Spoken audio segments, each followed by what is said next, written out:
Hello and welcome. We are here on our bi-weekly live stream, and we do these on a whole bunch of different topics. So whether you're joining us live or whether you're just watching the recording, you're going to get just as much out of it. Today we have a video that we're actually going to play. So this was an interview I had with Janet LoSole a couple of weeks ago, or a month ago, back in December. And we recorded it to play for this topic on raising teenagers. So, but first we're going to go through just a few of the things that we're doing at the Canadian Schoolhouse for homeschoolers, stuff you may want to be part of. So, Christine, you go ahead and take us through a few of our slides here. Okay, so if you were a part of our virtual family retreat back in the fall, we still have all the content up all year round. You'll find it at virtualfamilyretreat.com. There's some great devotionals on there. There's great teachings on there, and just overall encouragement for the family and, more importantly, the homeschooling family. So and I think there's still the links for all the freebies and stuff that if you missed any of Yes, those. there So is. Yep. definitely, if you missed it or you want to go back and review it, definitely go back there. It's available all year round because we want you guys to have access to it at any time. And we have a weekly e-blast that goes out to all of our subscribers. So if you're not a subscriber, you're missing out. So definitely sign up at theoldschoolhouse.com/the Canadian Schoolhouse, which is our website. You'll find all the information there to just go in and sign up for that. And we are looking for writers. So if you are a writer or maybe one of your teens have a knack for writing, we would love to connect with you and share your homeschooling life and all your journey, your family's journey in the homeschooling area. So that would be great. You can also, the same website, you'll find a spot there to sign up as well. And the Homeschool Review Crew is looking for Canadian reviewers. So if you're interested in reviewing Canadian products that would be useful for other homeschoolers, including yourself, definitely check that out because it's an exciting opportunity, and you can sign up at thehomeschoolcrew.com. And it's a good way to get free products. So whatever you're reviewing, these are the companies that they're offering products for free for an honest review. Don't feel like you have to love something when Yeah. you don't. And it's great to be able to share just that experience with it, right? Not only does it help that that company maybe make their product better if they've got a real nice somebody that's really taken the time to provide a good review, but then it can share give other homeschoolers an idea of how well it works for them. So Canadian reviewers, we really need them. We have lots of Canadian companies that are looking for reviewers, and like some of them are international, but some of them are just really specific to the Canadian market. So we need Canadians to be able to do that. And of course, we're awesome, right? We need to like flood our market with good reviews too. So and so that was the end of this one, right? So we have our conference slide next, Christine, right? Yep, there you go. So this is a conference. This is, I think, like the 6th year. I could be off a year there, but it's something like that. So we're going on 5 or 6 years. Yeah, it's been online all the time. It's always been an online conference, and it's put on by the Canadian Homeschoolers. So Lisa Marie Fletcher does an amazing job putting this together, but it is filled with, I think she said there was something like 50 different like speakers and companies involved. And so there's a vendor hall. You can see all kinds of stuff. Even connected with this, there's a curriculum showcase. So just a little online event she did before. You can get connected to that on the website. But this conference is coming up in February 7th to 12th, and we'll be part of that, the Canadian Schoolhouse, as well as many other companies. I actually just took a little peek at what the schedule was It wasn't completely finalized. It was like a little sneak peek, so I'm not going to reveal too much, but whoa, it was like a great days of 5 days of just a really, really great speaker sessions, really great interactive stuff, every age too. So obviously we're talking about teenagers today. You will be able to find a number of things, not only for your teenagers to take part of, but also as a parent of a teenager. You're going to find some things to just guide you in all those fun things of raising teenagers. So I think, I'm just going to share a couple things before we get onto the interview with Janet LoSole about raising teenagers. One of the things that has just been really on my mind a lot lately in a lot of different situations. I've spoken at a couple just small events lately, and I've just found compelled to really bring that up to parents. So in events where parents are feeling a little bit overwhelmed at the thought of homeschooling their kids, but they are homeschooling their kids. They're taking that on. And one of the things I want to share with them and you watching this as well is that it is easier to parent your kids, no matter the age. It is easier to parent your children when you're taking care of their education as well. So when we're sending them to schools, and that's private or public, any kind of institutional setting where they're spending so much more time there than even they are on the daily, on the regular school year kind of thing. They're actually spending more time being influenced by the values that are there. And it's not even just about the values of that school system or the values of that teacher or that specific school, right? It's the values of other kids. More or less, you've got kids raising kids. And it's not a good combination. God gave kids parents, and for a lengthy time for a reason, because when we're young, we don't make great decisions. So when we put our kids in an atmosphere where they're more or less the kids are being influenced by each other, and that's the main influence, then there's a lot of confusion that happens. And so I find the teenage years, more than anything, are the most important years to have better control of not only of your child's education, but actually really what they're doing with their time, because it's a time of rebelling. And I've got a 14-year-old myself. So I'm just, embarking on that teenage years. And I love the teenage years. I love thinking about it. I've got a 27-year-old as well. So I have done teenage years once, and so now I've got that comparison, right? So I've got the comparison of raising a child who went to school almost all of his childhood. I did homeschool him for 1 year out of frustration, give the poor kid a break because school is not the way his brain worked. But he did pretty much grow up in the school system, and the ease at being able to parent my two boys that I'm raising right now compared to how I was able to parent my older son is very, very different. And so I can speak from experience. It's easier to raise your kids when you can homeschool them. And I know you don't quite have teenagers yet, Christine, but it feels like I do sometimes. Yeah, I bet. It's starting earlier and earlier, but I am bracing myself for it and looking for, advice and direction from those who are going through it now. So, and I'm taking notes because I want to be ready. But yeah, I agree with you. I hope that we continue right through those years of keeping them home through the teenage years, because I can't imagine. I remember myself going through all the pressures of, figuring out life and who you are, and to put my kids through that without help, just to thrust them out there. The rest of us, we've done it and, we survived, but how For much sure. more we can offer. Yeah. They'll be okay. I remember the homeschool mom. Well, she homeschooled a couple of her kids, and then a couple she didn't, and that happens in families, and it's not a bad thing, not at all. Like every family's got to decide what's best for them, right?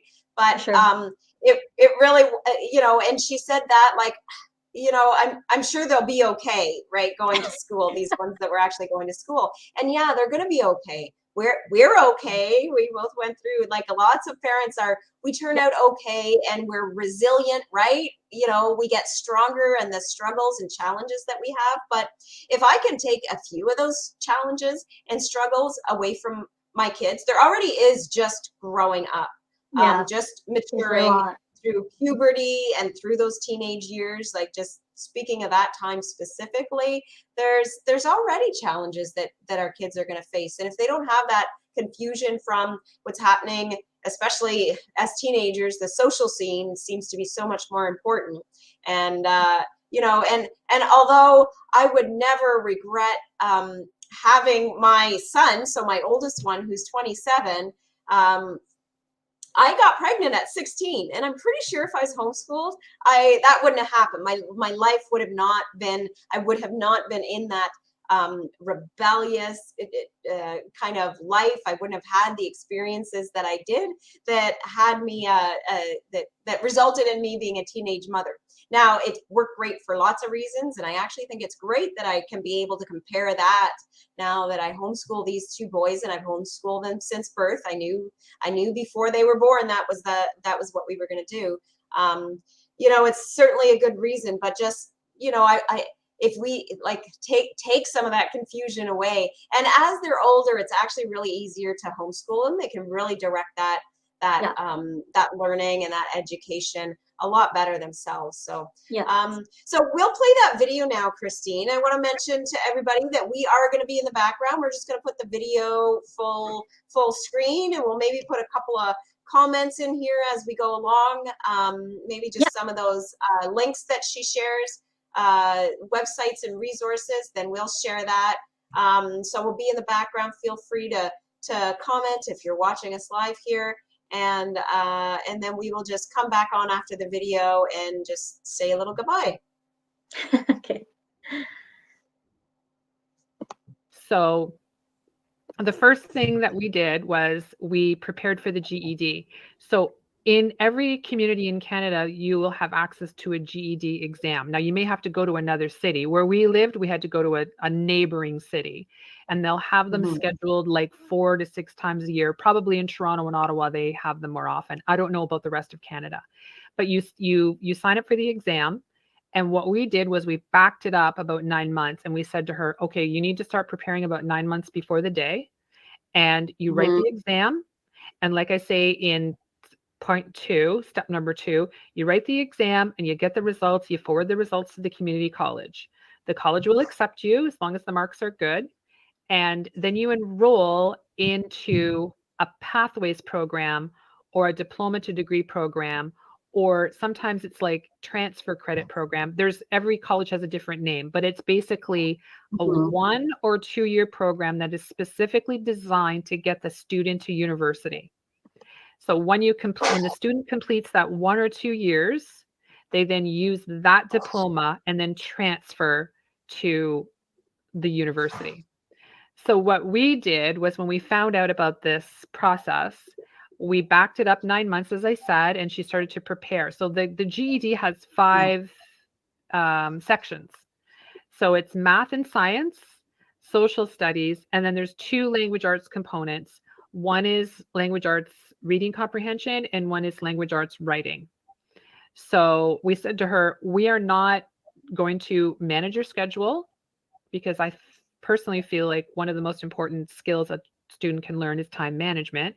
So we said, you have 9 months to prepare for this exam, and your dad is a math teacher, so you need to schedule with him when he's free and when you're free, to go over the math stuff. And he went over the science with her as well. The reading comprehension and the social studies was dead easy. It's just read a paragraph, fill in the multiple choice. And in the writing, I worked with her a little bit on that.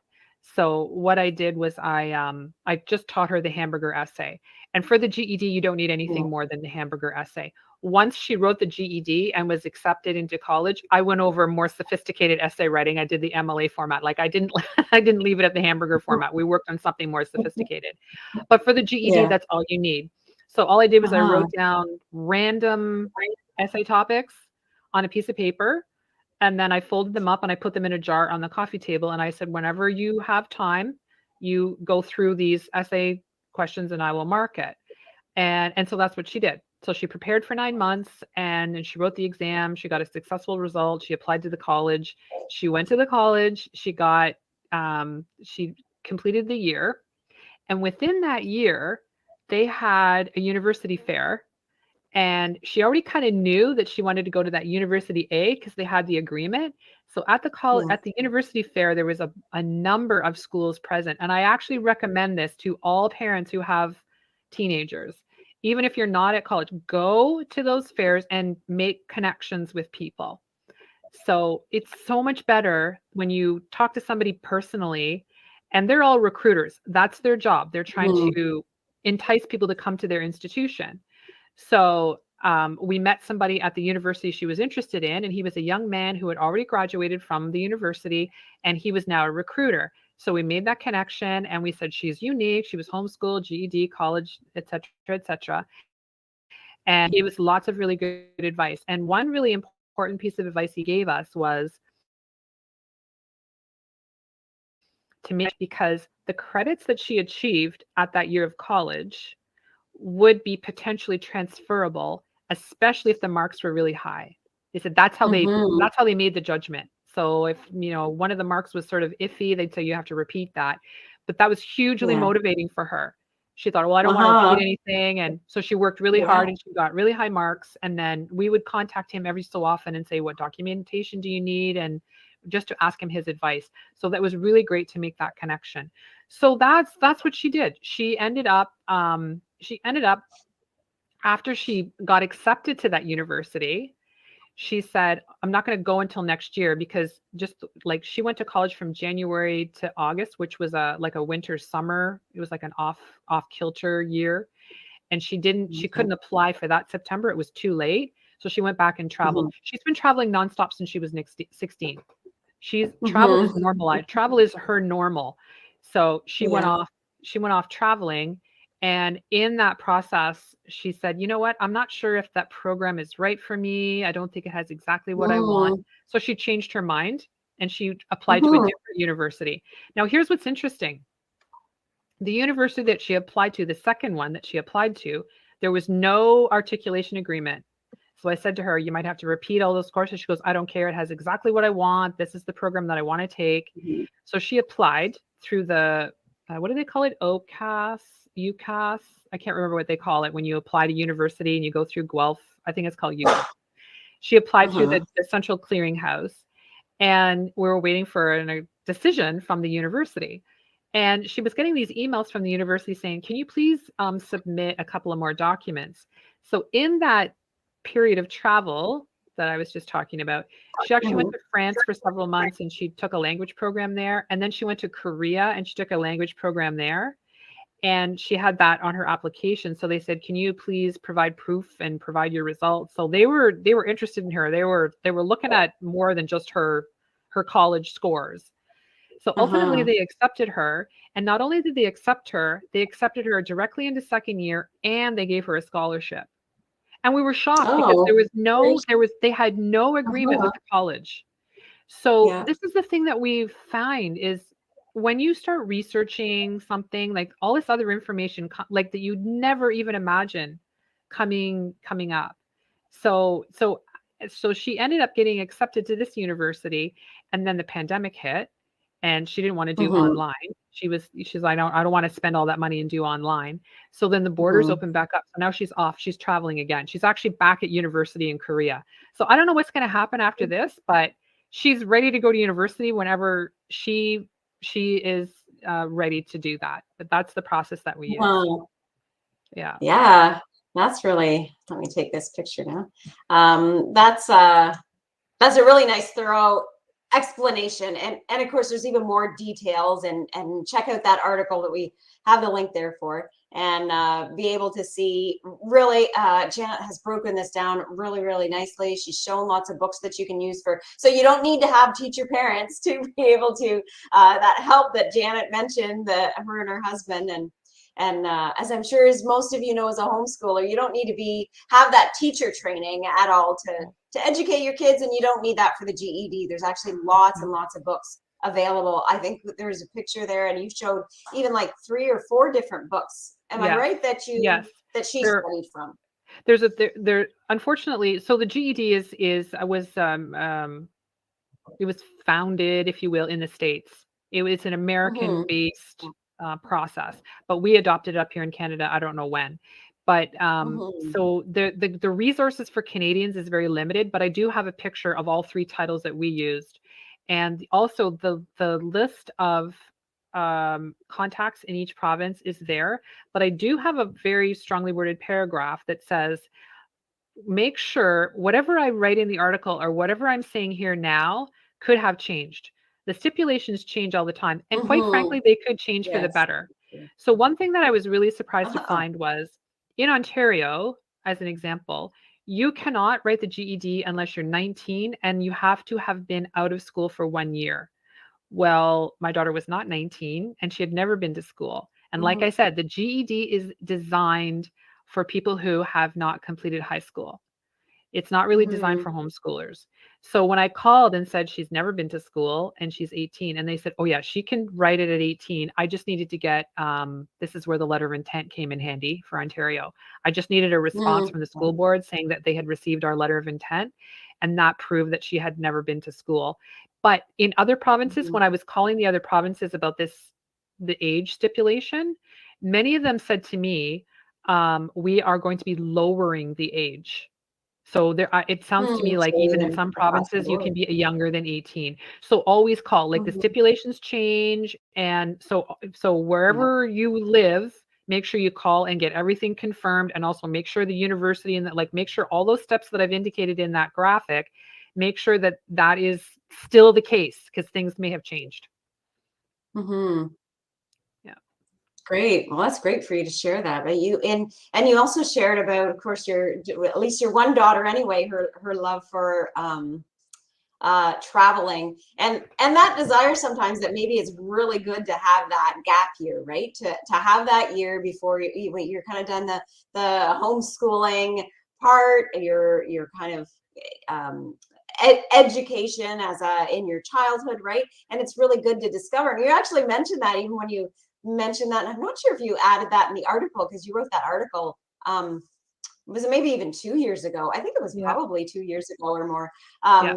That sometimes going right to university or college is not always the best thing, because I don't know, you don't always know what you want to do at 17, right? You've been exposed to certain things for sure, and I think we can expose our kids to so much more as homeschoolers, and they can follow their interests more. They can be a little bit more sure, but that gap year. So you actually have something to share about, well, it's called Go Global Expo. And I'm going to shall I go into that site now and we can look at that? And then you can just share about that, because that looked really neat. And I don't know too much about it yet, but I will momentarily.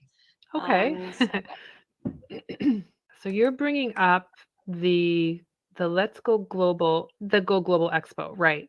So this was this came out of an email exchange we had about whether you wanted me to talk about the gap year, and you were like, well, what does that exactly mean? And I said, it's interesting that you asked that, because it's something that's really well known in Europe. I think everyone's maybe heard the expression, but are not exactly sure what it means. But it's very common in Europe. And I mean, as you can imagine, if you're a European student and you want to take a gap year, which is basically that year between high school and university, and you want to backpack and learn another culture. Well, if you live in Europe, it's just, just go right next door to the next country. We don't have that advantage here in Canada.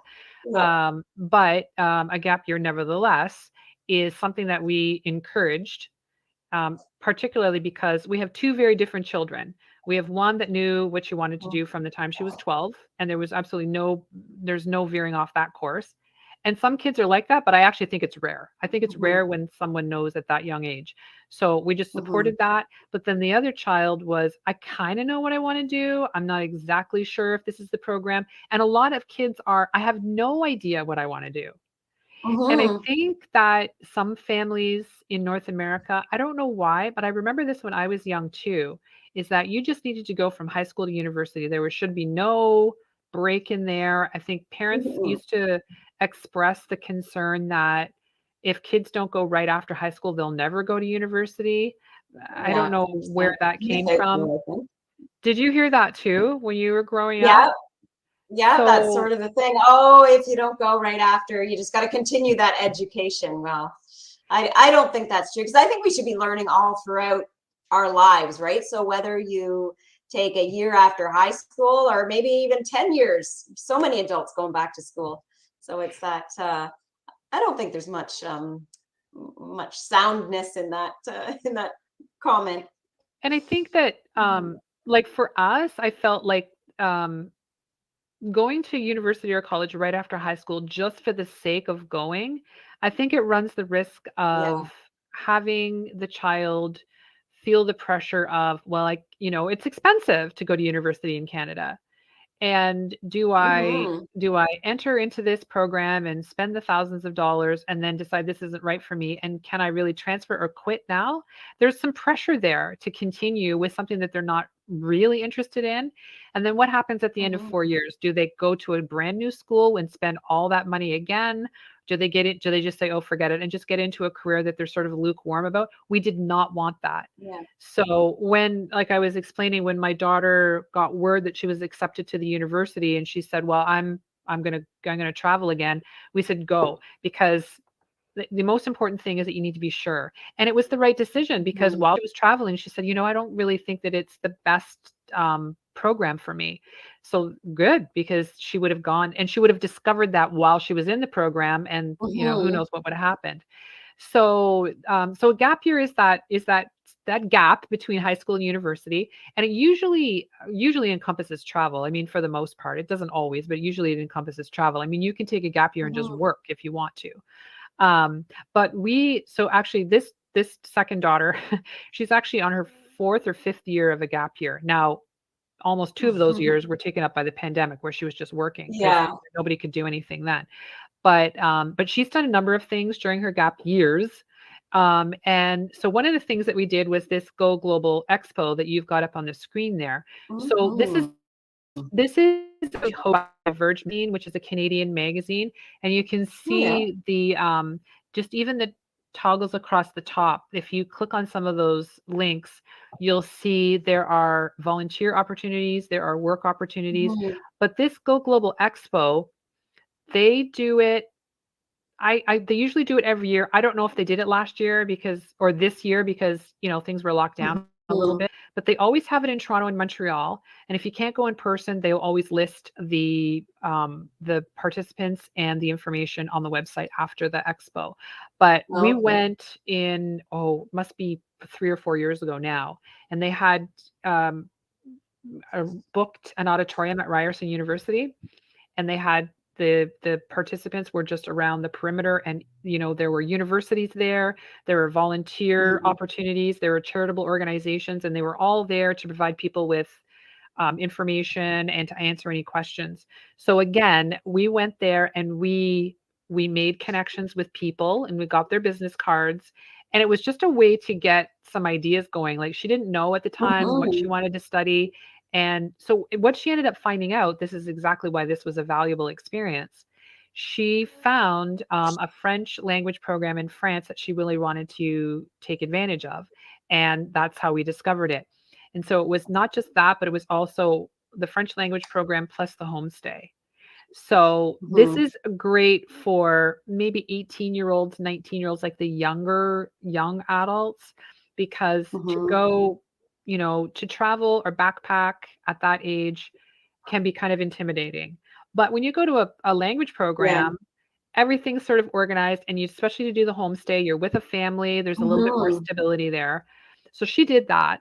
That was the one thing that she did. She did the same thing in Korea. And by, don't forget, travel is kind of normalized for her. So, she was 18, Uh-huh. she was jetting off to Ireland. Like, she was doing a lot of things at a very young age by herself. But for people who have like younger teens, like say 16, 17, 18, there's Katimavik. I think we're all familiar with Kitimavik. That's, the program just exists within Canada, and they're back up and running. And there was a bit of a shutdown there for a while. And we haven't had any personal experience as participants, but we've been a host family for many, many Kitimavik youth in our lives. The other thing that people may not be aware of is the Y. The Y has lots of programs. You have to kind of dig. For some reason, the Y likes to hide their light under a bushel, I tell you. And one of the things that they have is a summer work exchange program. And they it's for 16, 17, 18-year-olds. And for the summer, they work in a part of Canada that is not their mother tongue. So obviously Quebecers come to Anglophone Canada, Anglophones go there, and there's a lot of support. They do a homestay. So that's something that's really worth looking into. But the other thing that the Y has, that was a Y program, you said, right? YMCA. Yeah. Yeah, if you look, it's actually called YMCA Summer Work Student Exchange. That's the Summer Work Student Exchange program. Yeah. And then there's another program that they have called Leaders, and that's for tweens all the way up to say 17, and it's divided by age groups. And so the 16, 17-year-old age group, they do a lot of service work in the community. And one of the things that they do is they offer an international experience. And when my daughter joined this program, she discovered that they were going to go to Colombia as a group. And she's like, I totally need to do this. And I said, okay, you have to apply and get accepted. And so she did. She applied and she got accepted. So the group of them went down to Colombia, and they were working with seniors. There was a seniors community that had been hit hard by an earthquake. So they went in there and they were helping them do a few little repairs and very, very minor things. But just that connectedness with another culture. They were visiting nursery schools and middle schools, and the Y in Colombia partnered with our Y. And so the young people in Colombia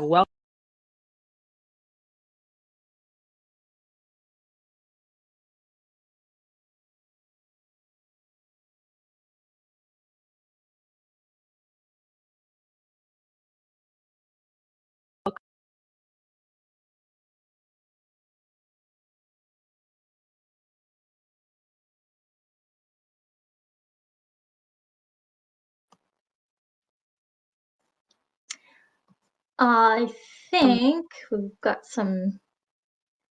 I think the clip is almost done. It just kind of paused at the end there. I'm not sure. I think I just have my mic muted. Oh. I think it was almost done anyway. Just the yes, it's almost done. It's just that for some reason it's stuck on that last few seconds. Just trying to remember what she talked about going in to talk about Colombia. And it's not going to come to me, but yeah, it's not. Do you think you can get the video going again?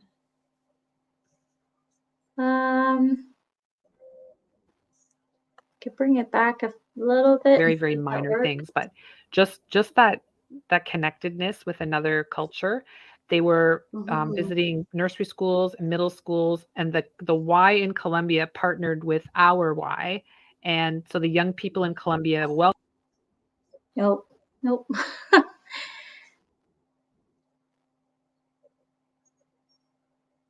It doesn't want to go past that point.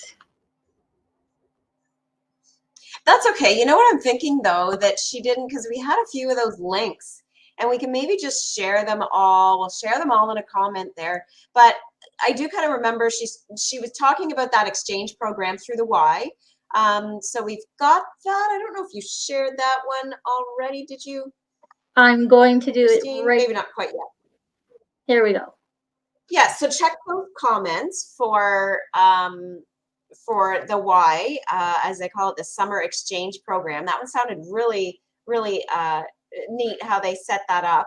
And then, you know, what she shared about was a lot of there's quite a few different programs where you can get a work visa traveling to somewhere else, and you're getting a a work experience, or so you actually getting paid for doing that. And there's a whole bunch of different websites for that. So maybe just, okay, you put them all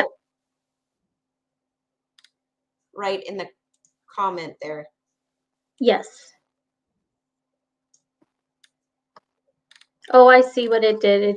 It squished them all together. Yeah, it sort of looks okay. I see our feed on Facebook here, and it does do most of them separately. So anyway, I guess we can copy and paste. I'm just not sure how it's going to show up on Facebook there, but there is. And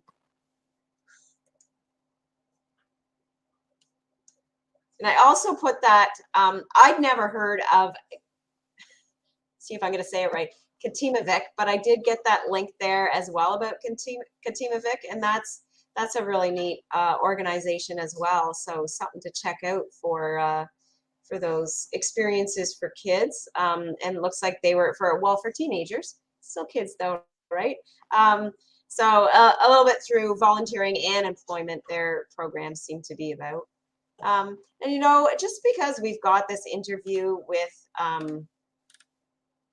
Janet, she shared another article, and so this is actually even a little plug for if you would like to share on our site. So Janet has written a couple different articles. There's one that she wrote, really rich article about the GED process and just how she walked through that. I've got another friend that she has done that with her kids using the GED process.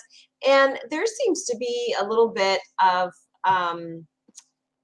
controversy or difference of opinion on how effective that GED is. But I have heard of lots of people using that as their gateway to go to university. Now, any university really requires you to have a certain whether you come from public school or lots of times you'll have classes or you'll have things you need just to prepare for whatever program you might go into. So that's no different being a homeschooler.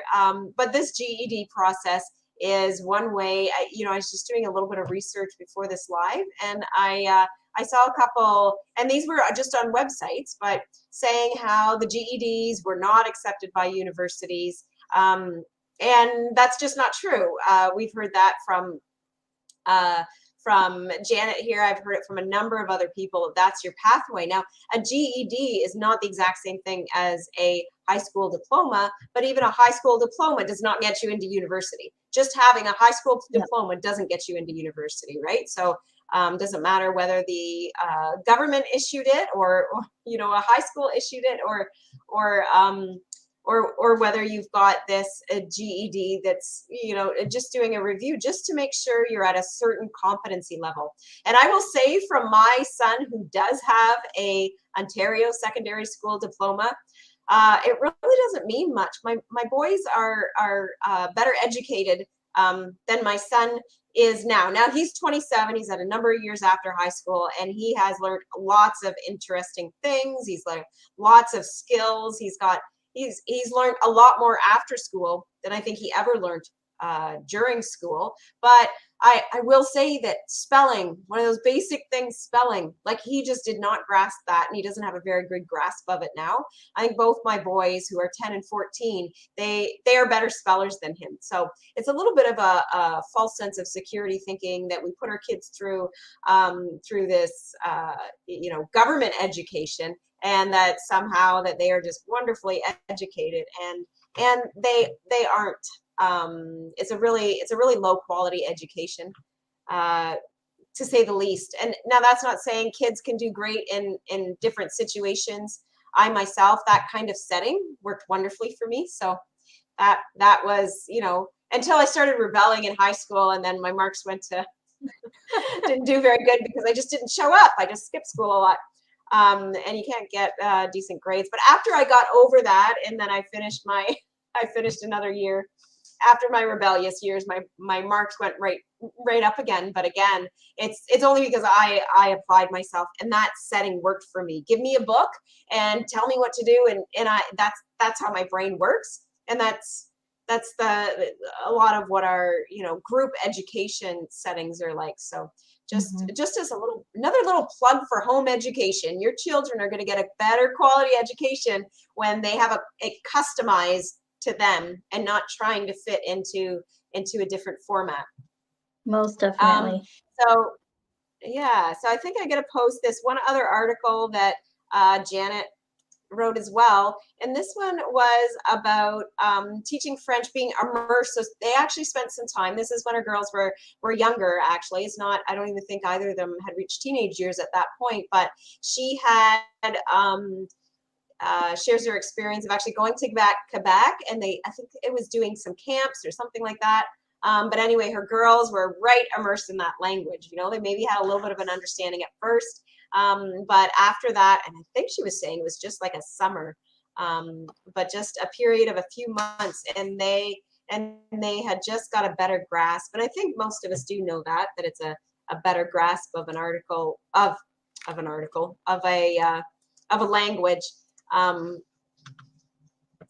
Doing it that way, being immersed in there. But that's another great article that she shared, and hopefully that encourages you to viewers that are watching, that you've got lots of experiences as a parent, lots of experiences educating your kids that other parents would really benefit from. So if you would like to contribute at all and have your article published on the site, you don't have to be a professional writer by any stretch of the imagination.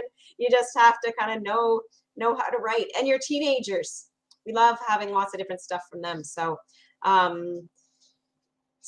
think that was all we had. We got all our links shared that we were going to share for this, right, Christine? And I think we shared everything Yep. Did video. So we have what is our next live stream on? Give a little teaser for our one in December. I'm going backwards. I think we'll get into February as our next one, though, right? Yes, February we'll be talking with Teresa from Discern to Learn. I can't say discern. Fabulous. Discern to Learn. So that's going to be. Teresa is also part of the Canadian Online Homeschool Conference. So registration for that has just opened at the beginning of this week. So there's another little plug for the conference coming up. She's doing a course there that I actually kind of liked. It's a course for parents, but about helping your kids do essay writing, which is something I'm really trying to get my 14-year-old to wrap his head around. I don't think I've quite got his head wrapped yet. But I think I'm going to check out Teresa's, and I'll have the benefit of actually chatting with her in another couple of weeks. So there's my little one-on-one with her, one-on-one that we get to share with everybody else. So you can, we got that. You shared that link already in the comments at the beginning. Anyway, Christine, for the conference, right? Yeah. So there's the direct link that you can always just search that Canadian Online Homeschool Conference, and that is happening in another probably about 3 weeks now. So February 7th. We'll do another extra plug for that when we have Teresa on. What was that, Christine? February 7th. Right. So February 7th to the 12th, and that'll also be available. So it is. There's elements to it that are live, but it'll also all be available as recordings. So during that time, though, you can watch it all for free. And then I believe there's it's not even very expensive, but there's a small fee if you wanted to watch them then throughout the year. I'm not even going to say what it is because I just know it's not very expensive at all. Totally. It's 17. Oh, great. $17 for the lifetime pass. Right. Okay. So then you'll be able to watch it, anything that's going on, and see all the sessions, and really lots of great learning. It's a wonderful, wonderful event. And I know so many people are getting excited about that, just hearing a little bit on the vendor's side that there's already, quite a few hundred was already registered for the event. So there is no capacity limit because it's online. So you'll get in for sure. So go and sign up for that, and we will see you in another couple of weeks. Feel free to message us on Facebook here, comment in the group about anything, so Homeschooling with the Canadian Schoolhouse on Facebook or our page right here. And we will see you live in another couple of weeks. Bye for now. Bye.